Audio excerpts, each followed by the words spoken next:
नमस्कार। राष्ट्रपोस्ट से मैं पवन केसवानी। छत्तीसगढ़ की राजनीति में क्या आने वाले दिनों में रामगोपाल अग्रवाल के मुद्दे पर कुछ बड़ा बवाल खड़ा होने वाला है। ये बातें हम इसलिए बड़ी जिम्मेदारी के साथ कह रहे हैं क्योंकि रामगोपाल अग्रवाल आज की तारीख में भी कांग्रेस के अधिकृत कोषाध्यक्ष हैं। रामगोपाल अग्रवाल अरबपति व्यापारी हैं। रामगोपाल अग्रवाल 3 सालों से फरार थे। अब अचानक जब आत्मसमर्पण कर सामने आए हैं तो पता चला है कि उन्होंने बहुत सारी गहरी बातें बतानी शुरू कर दी है और बता भी दी है। ये भूपेश बघेल के बेहद करीबी थे, फंड मैनेजर थे, पार्टी के लिए फंड जुटाते थे, चाहे वो कस्टम मिली का मामला हो, कोयले का हो, शराब का हो, कहीं से भी जहाँ से भी पैसे आते थे वो अपनी पार्टी को देते थे। यही कारण रहा कि जहाँ जहाँ अलग अलग इलाकों में कांग्रेस भवन बनते रहे, चाहे वो सुकमा का इलाका हो, चाहे खुद राजीव भवन हो, यहाँ पहुँचकर ईडी और ईओडब्ल्यू ने जो पतासाजी की और रामगोपाल अग्रवाल ने जो राज उगलने शुरू किए हैं, वहाँ से भूपेश बघेल की मुसीबतें ये मान के चलिए बहुत ज़्यादा बढ़ने वाली है। ऐसी उम्मीद की जा रही थी कि भूपेश बघेल जल्द ही दिल्ली जाने वाले हैं, लेकिन इस बीच जैसे ही विकास गर्ग की गिरफ्तारी होती है वहाँ भूपेश बघेल को सोशल मीडिया में पोस्ट करने का एक और मौका मिल गया और उन्होंने बताया कि ये भाजपा के पदाधिकारी हैं। लेकिन यहाँ सबसे ज़्यादा गौर करने वाली बात यह है, केंद्र और राज्य में भारतीय जनता पार्टी की सरकार है और उसी भाजपा ने ही अपने इस कथित पदाधिकारी को न केवल गिरफ्तार किया है, लेकिन आप यहाँ गौर कीजिए, न केवल विकास गर्ग को पकड़ा है बल्कि उनकी कितनी प्रॉपर्टी जब्त की है, वो है 940 करोड़ रुपए। 14 जुलाई को ईडी ने उसे दिल्ली से गिरफ्तार किया था। दिल्ली की 30 हजारी कोर्ट में विकास अग्रवाल की 24 घंटे की ट्रांजिट रिमांड पर ईडी को सौंपा। स्पेशल कोर्ट ने विकास को 10 दिन के कस्टोडी रिमांड पर भेजा। इसके बाद ईडी और विकास गर्ग को महादेव बैटिंग ऐप के मामले में मनी लॉन्ड्रिंग और वित्तीय लेन देन के अलावा अन्य आरोपियों के बारे में तगड़ी पूछताछ कर रही है।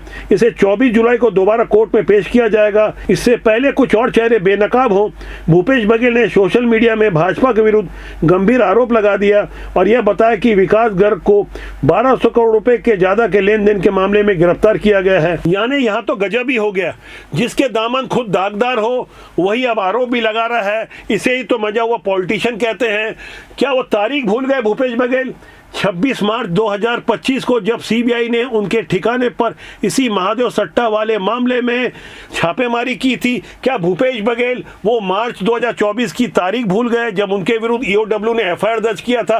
क्या वो तारीख भूल गए जब सीबीआई ने दिसंबर 2024 में उनके विरुद्ध एफआईआर में नंबर 6 का आरोपी बताया था?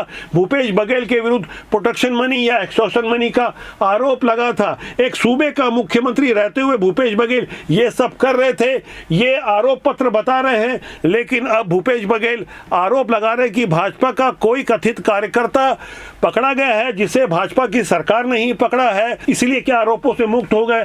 क्योंकि अब भाजपा का भी कोई आदमी पकड़ा गया है तो भूपेश बघेल क्या अपनी जिम्मेदारी से बच जाएंगे? होना तो ये चाहिए कि भूपेश बघेल बड़ी जिम्मेदारी के साथ ये बताते कि आखिर महादेव सट्टा को एक्सपोज करने के लिए उनकी सरकार ने क्या किया था। अक्सर वो आरोप लगाते हैं कि उन्हें फर्जी या झूठे तरीके से फंसाया जा रहा है, लेकिन यह गौर करने वाली बात यह है कि खुद भूपेश बघेल की सरकार में उनके एक बड़े पुलिस अधिकारी हुआ करते थे, डॉक्टर अभिषेक पल्लव, वो भी आरोपी हैं। उनके ठिकाने पर भी उसी 26 मार्च 2025 की तारीख को छापेमारी हुई थी। आनंद छाबड़ा के यहाँ भी छापेमारी हुई थी, ये भी एक आईपीएस अधिकारी हैं।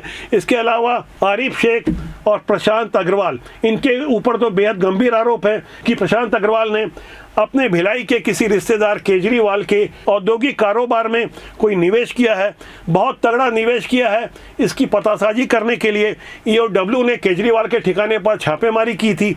वो अलग बात है कि सारी बातें मीडिया को नहीं बताई जाती, लेकिन हमने अपने सूत्रों को जो मजबूती से तैयार किया उसके बाद कुछ हैरान करने वाली बातें सामने आ रही है कि किस तरह से एक पूरा सिंडिकेट उस समय की सरकार के साथ मिलकर गलत कारोबार कर रहा था, जिससे छत्तीसगढ़ सहित भारत के अनेक युवा बर्बाद हो रहे थे। भगवान महादेव के नाम पर महादेव सट्टा जैसा गलत कारोबार चलाया जा रहा था।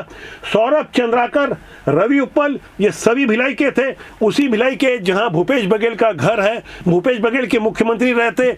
ये सब चीजें फलती फूलती गई। लेकिन यह सबसे ज्यादा हैरान करने वाली बात यह है कि विकास गर्ग के मामले में भूपेश बघेल भाजपा पे आरोप लगा रहे हैं। हालांकि विकास गर्ग के मामले में दिल्ली भाजपा के प्रवक्ता ने स्पष्ट कर दिया है कि जो भी कानून सम्मत कार्रवाई होगी हम करेंगे। किसी का निजी कारोबार यदि आपराधिक पृष्ठभूमि से जुड़ा है तो उसका पार्टी से कोई लेना देना नहीं है।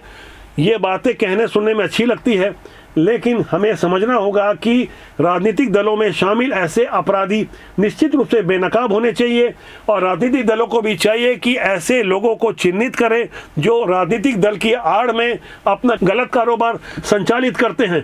गौर करने वाली बात यह भी है कि भूपेश बघेल की जब सरकार थी उस समय केंद्र की सरकार की ओर से और भाजपा संगठन की ओर से भूपेश बघेल को कांग्रेस का एटीएम कहा जाता था। उनकी सरकार के ऊपर ये तोहमत यूं ही नहीं लगाई जाती थी।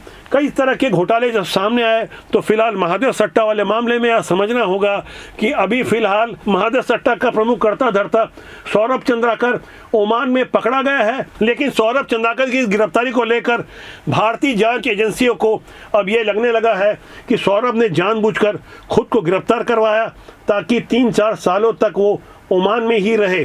सौरभ चंद्राकर के ऊपर बेहद दबाव था, लेकिन समझना होगा कि आखिर सौरभ चंद्राकर पकड़ा कैसे गया। सौरभ चंद्राकर को जानने वाले अच्छी तरह से जानते, इतनी आसानी से वो हाथ में नहीं आने वाला। 2019 से फरार था, 2024 में भी दुबई में कुछ समय के लिए पकड़ा गया था, लेकिन कथावाचक प्रदीप मिश्रा ने जो अच्छी तरह से बता दिया कि वो उनके जजमान कैसे बन सकते हैं। एक तरफ पुलिस उनकी आवभगत की तैयारी कर रही थी भारत में, लेकिन प्रत्यार्पण इतना आसान भी नहीं है जो लोग दावा कर रहे हैं। लेकिन सौरभ चंद्राकर के अलावा अभी भी बहुत कुछ है जो उजागर होना बाकी है। सौरभ चंद्राकर यदि पकड़ा भी जाता है तो उसके बावजूद जिस तरह का महादेव सट्टा के अलावा जो नेटवर्क अन्य दूसरे ऑनलाइन ऐप का खड़ा किया जा चुका है उसे कैसा रोका जाए, ये भी एक बड़ी चुनौती है।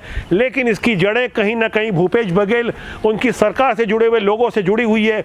जो ढेर सारी प्रॉपर्टियां पकड़ी गई है, आप सोचिए अभी तक 3800 करोड़ रुपए की प्रॉपर्टियां जब्त की जा चुकी है। ये 3800 करोड़ रुपए की प्रॉपर्टियां जो जब्त की गई है, ये तो वो है जो समझ में आ गई, ना मालूम ऐसे कितनी और प्रॉपर्टियां हैं। वैसे भूपेश बघेल के घर पर जब छापेमारी 10 मार्च 2025 को जब ईडी ने की थी, यानी सीबीआई की छापेमारी के 16 दिन पहले, तब उनके घर से नगद करीब 34 लाख मिले थे, जिसे बहुत सामान्य और मामूली रकम वो बता रहे थे।